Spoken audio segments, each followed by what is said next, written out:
এখানে নিয়েছি 5টা সেদ্ধ করা ডিম। এই সেদ্ধ ডিমের খোসাটা প্রথমে ছাড়িয়ে নেব। ডিম 5টার খোসা ছাড়িয়ে নিয়েছি। এবারে ডিমগুলো একটা সুতোর সাহায্যে কেটে নেব।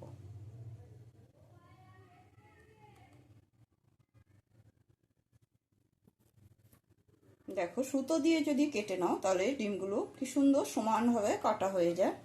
সমস্ত ডিমগুলো এভাবে কেটে নেব। মশলার জন্য নিয়েছি এখানে 2 চামচ সাদা তিল, 1 চামচ পোস্ত আর 4টে কাজু বাদাম। এটা প্রথমে মিক্সার জারের মধ্যে দিয়ে ঘুরিয়ে নিতে হবে, শুকনো ঘুরিয়ে নেব। পোস্ত, তিল আর কাজু বাদামটা গুঁড়ো করে নিয়েছি। এবারে এখানে নিয়েছি নারকেল কোড়া, কিছুটা নারকেল কোড়া দিয়ে নারকেল কোড়াটাও পেস্ট করে নেব। আর দিয়ে দেবো এর মধ্যে আমি টক দই। এখানে 2 চামচ টক দই নিয়েছি, দিয়ে দিলাম টক দই। আর তারই সঙ্গে দিয়ে দেবো আমি 5-6টা কাঁচা লঙ্কা। ঝালের পরিমাণটা সবসময় নিজেরা বুঝে ব্যবহার করবে। একসাথে দিয়ে একটা মিহি পেস্ট বানিয়ে নেব। গ্যাসে একটা কড়াই বসিয়েছি, কড়াইয়ের মধ্যে দিয়ে দেবো 3 চামচ মতো সর্ষের তেল। সর্ষের তেলটা গরম হয়ে গেলে এর মধ্যে দিয়ে দেবো একটা বড় সাইজের পেঁয়াজ কুচি।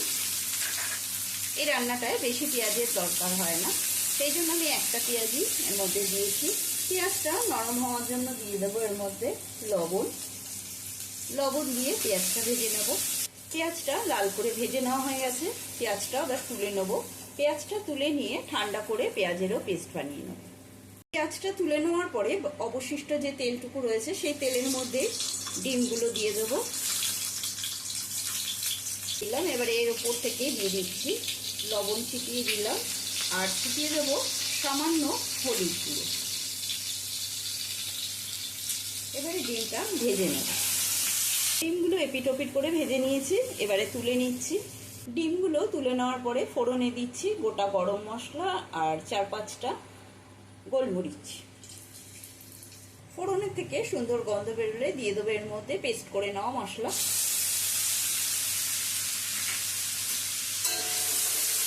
মশলাটা ভালো করে একটু নেড়ে চেড়ে নিয়ে এর মধ্যে দিয়ে দেবো আমি কিছুটা মিক্সার ধোয়া জল। যেহেতু কাজু বাদাম দিয়েছি, নিচে লেগে যাওয়ার সম্ভাবনা আছে, সেই জন্য একটু জল দিয়ে দিলাম এর মধ্যে।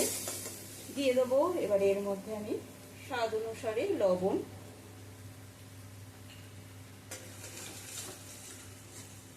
মশলাটা ভালো করে কষিয়ে নেওয়ার ফলে দেখো মশলা থেকে সুন্দর তেল ছেড়েছে। এখন আমি দিয়ে দেবো এর মধ্যে পেস্ট করে নেওয়া পেঁয়াজটা ভাজা, খুবই সামান্য হলুদ গুঁড়ো। এটা অপশনাল, তোমরা হলুদটা বাদ দিয়েও করতে পারো। এবার সমস্ত কিছু দিয়ে মশলাটা কষিয়ে নিতে হবে। একদম গ্যাসের স্টিমটা লো টু মিডিয়ামে রাখতে হবে। মশলাটা কষানো হয়ে গেলে দিয়ে দেবো আমি এর উপর থেকে অল্প করে জল। বেশি জলের ব্যবহার করব না, খুবই সামান্য জল দিয়ে দিলাম।